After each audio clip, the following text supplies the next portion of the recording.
ibadahnya sampai selesai, oke? Nah, sebelum kita berdoa, kita deklarasikan dulu ya visi kita tahun ini. Aku diubah serupa dengan Kristus, diangkat menjadi kepala dan bukan menjadi ekor. Sekali lagi ya teman-teman, aku diubah serupa dengan Kristus, diangkat menjadi kepala dan bukan menjadi ekor. Mari kita berdoa. Terima kasih Tuhan Yesus untuk hari ini kami masih bisa berkumpul walaupun lewat video. Sekarang kami mau ibadah, Tuhan hadir ya, dan berkati kami semua. Dalam nama Yesus kami berdoa. Haleluya. Amin. Selamat beribadah. Tuhan Yesus memberkati. Shalom adik-adik sekolah minggu yang saya kasih, saya percaya setiap kita sudah rindu untuk kembali sekolah minggu. Nah, seperti biasa yang kita lakukan setiap minggu ketiga, saya selalu berdoa buat adik-adik sekalian. Pada kesempatan ini, melalui online ini, saya juga mau berdoa buat adik-adik sekalian untuk mengatakan juga bahwa kalian tetap harus kuat dalam Tuhan, untuk terus mengikuti Tuhan dengan setia. Lihatlah kebaikan Tuhan dalam situasi yang sukar seperti sekarang ini pun Tuhan memberikan suatu pembatasan bahwa virus ini adalah tidak mempan, artinya adik-adik punya kekuatan yang luar biasa dibanding orang dewasa yang lainnya dalam menghadapi virus ini. Itulah patut kita syukuri karena Tuhan sayang sama generasi adik-adik semua. Nah, sekarang Pak Heru mau berdoa buat kalian semua. Mari angkat tanganmu, tutup matamu, mari kita berdoa. Bapa di dalam sorga, hamba berdoa memberkati anak-anak sekolah minggu Tuhan, bahkan dari bayi-bayi dalam kandungan Bapa, anak-anak sekolah minggu kami sampai anak-anak remaja, mereka diberkati oleh Tuhan. Terima kasih buat perlindungan Tuhan yang luar biasa dalam masa yang sukar sekalipun. Tuhan menjagai anak-anak kami, Tuhan melindungi anak-anak kami. Terima kasih Tuhan. Aku berdoa Tuhan biar berkat Abraham, Ishak dan Yakub mengalir ke atas anak-anak kami semua. Mereka anak-anak yang diberkati oleh Tuhan, yang dicintai oleh Tuhan, yang dikasih oleh Tuhan.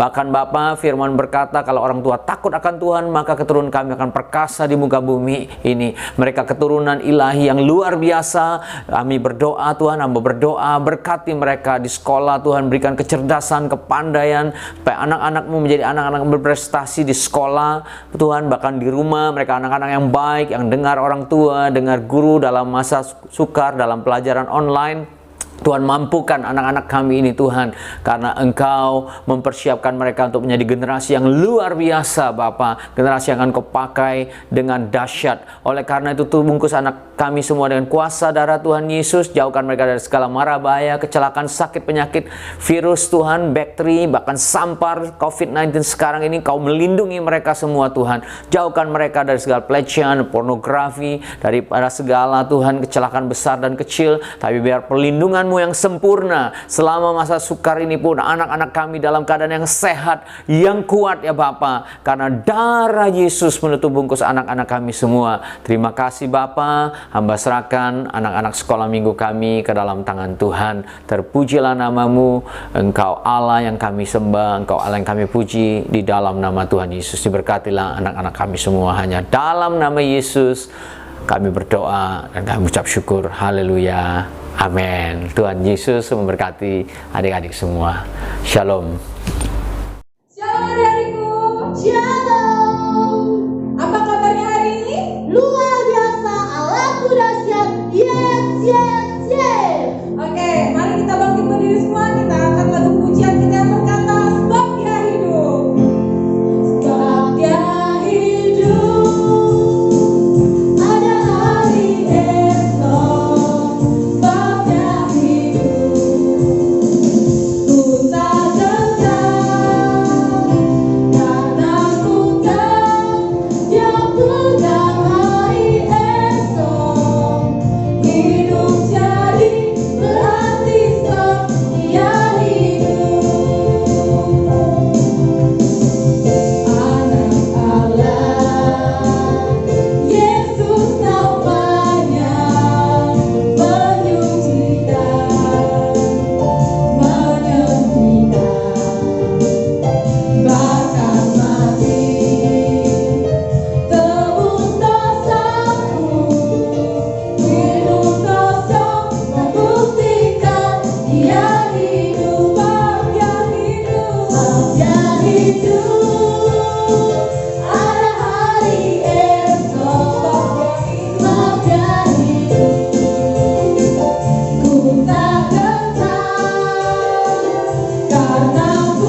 menyembah Tuhan dengan segenap hati kita pada saat ini.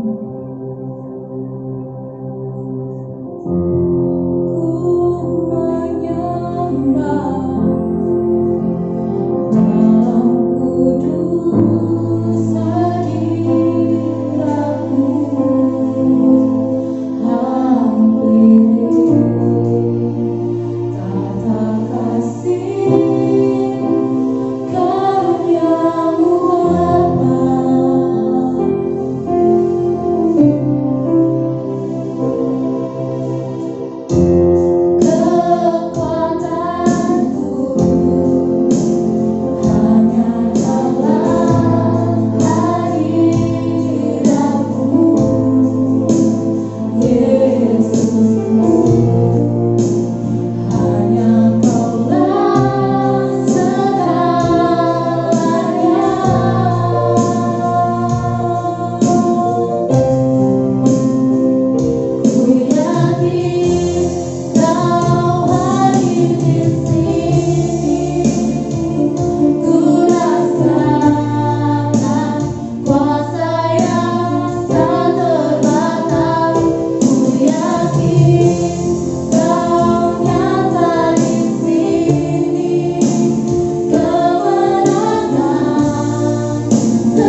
firman-Mu. Kau urapi anak-anak-Mu Tuhan, biarlah mereka dapat mendengar, mereka boleh memahami setiap firman yang disampaikan oleh Guru Kudus kami Tuhan. Terima kasih Tuhan, terima kasih. Haleluya. Amin. Shalom adik-adik semuanya dari rumah. Apa kabarnya semuanya? Luar biasa, puji nama Tuhan. Oke, adik-adik semuanya sudah siap untuk mendengar firman Tuhan hari ini? Yuk, semuanya duduk yang manis. Mari kita simak cerita kebenaran firman Tuhan hari ini. Oke, hari ini Bisepna akan bagian firman Tuhan dari 1 Raja-Raja 17. Nanti setelah video selesai, adik boleh bacanya di rumah ya. Sekarang adik simak ceritanya. Ceritanya tentang seorang nabi Tuhan, yaitu Nabi Elia. Nabi Elia dengan janda Sarfat. Wow, janda Sarfat apa sih Miss? Janda Sarfat itu seorang janda. Seorang janda itu yang tidak mempunyai suami, yang sudah ditinggal mati oleh suaminya. Nah, adik-adik, kita banyak belajar tentang ini. Semuanya dengarkan baik-baik ya.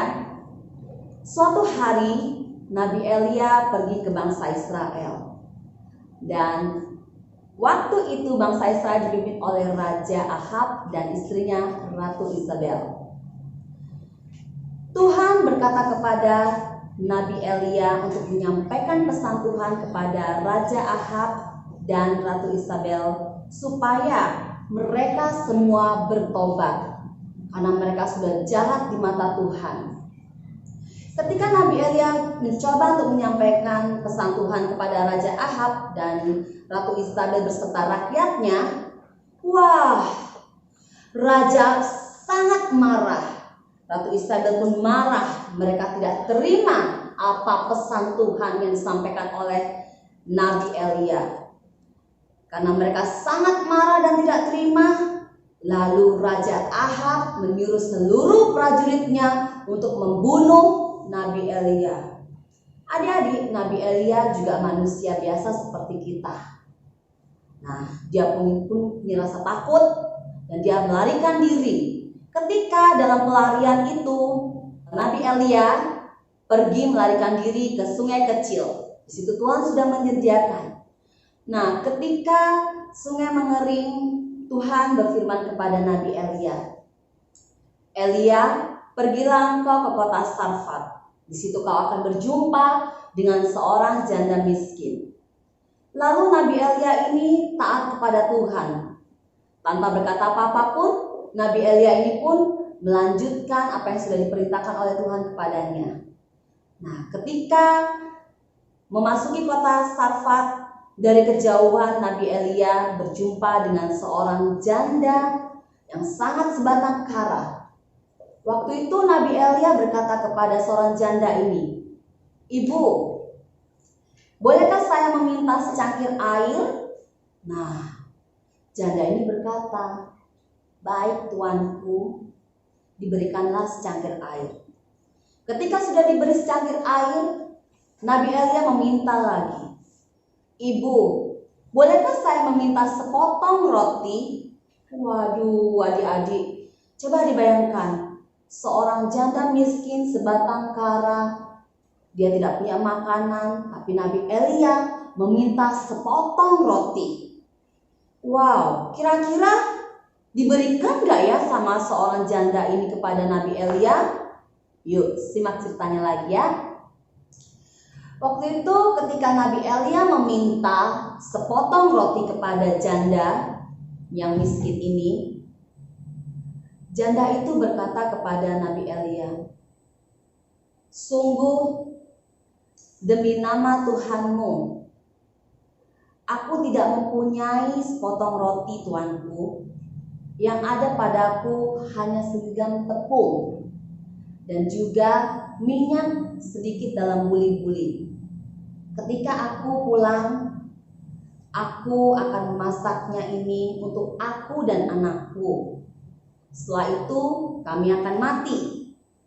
Wah, adik-adik, sangat tragis ya. Sampai-sampai tidak ada sedikit pun makanan, hanya sekerat tepung, segenggam tepung, dan sedikit minyak-minyak. Kira-kira cukup nggak ya segenggam tepung itu untuk membuat roti? bagi ibu dan anak ini, apalagi mau dikasih ke Nabi Elia, kira-kira cukup nggak? Kalau pikiran kita pasti tidak cukup, karena segenggam roti itu sangat sedikit. Nah, adik-adik yang di rumah mamanya suka masak roti, ya, coba tanya, "Mah, segenggam tepung itu seberapa sih?" Pasti cuma sedikit jadinya. Nah, kira-kira itu mungkin tidak cukup ya, kalau dalam pikiran kita, untuk kita mungkin itu tidak cukup. Nah, tapi yuk kita simak lagi apa yang terjadi selanjutnya.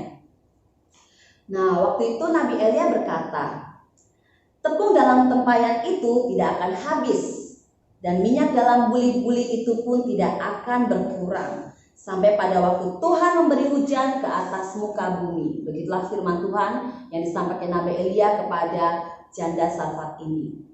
Lalu Nabi Elia juga berkata, "Buatlah terlebih dahulu untuk aku, lalu kemudian engkau buat untuk kamu dan anakmu." Nah, kira-kira janda Sarfat ini mau gak dengar-dengaran ya? Mau gak taat ya apa yang sudah diperintahkan oleh Nabi Elia? Nah, janda Sarfat ini mau dengar-dengaran, mau mengikuti perintah Nabi Elia, kemudian dia pulang, dia memasaknya, dan dia memberikan itu kepada Nabi Elia dahulu. Nah, adik-adik, setelah dia memberikan kepada Nabi Elia, kira-kira habis gak rotinya? Ternyata Tuhan menyediakan adik-adik, seperti yang difirmankan Tuhan bahwa tidak akan habis tepung dalam tempayan tadi, dan minyak dalam buli-bulinya tidak akan habis. Begitu juga itu dilakukan Tuhan sesuai dengan firman-Nya kepada janda ini. Adik-adik, sungguh luar biasa ya firman Tuhan hari ini.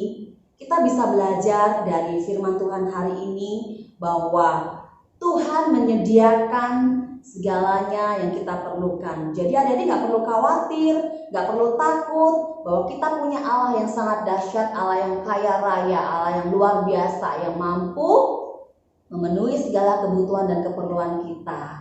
Oke, hari ini adik-adik kita mau membacakan ayat hafalan kita. Ayat hafalan kita dari Filipi 4 ayat 19. Oke, semuanya sudah siap? Filipi 4 ayat 19. Allahku akan memenuhi segala keperluanmu menurut kekayaan dan kemuliaannya dalam Kristus Yesus. Sekali lagi ya, Allahku akan memenuhi segala keperluanmu menurut kekayaan dan kemuliaannya dalam Kristus Yesus. Amin. Tuhan Yesus memberkati. Nah, jadi mari kita angkat satu pujian. Kita percaya bahwa Allah kita, Allah yang sangat peduli, dan Allah yang memberkati serta mencukupkan segala kebutuhan kita. Amin. Mari kita bangkit berdiri.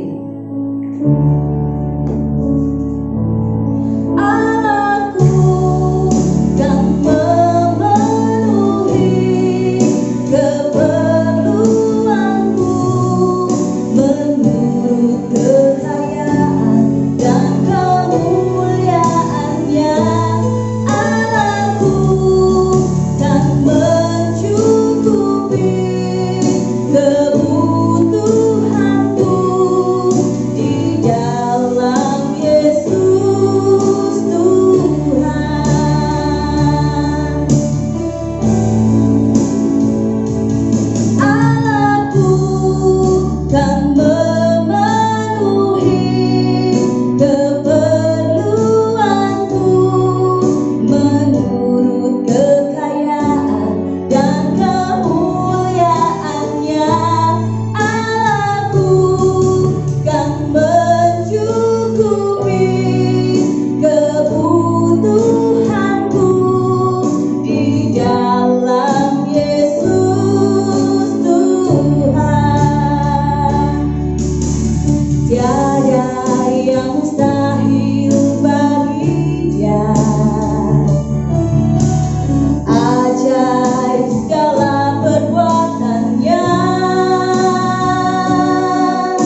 Yesus bahwa Engkau Allah yang menyediakan bagi kami segala kebutuhan dan keperluan kami.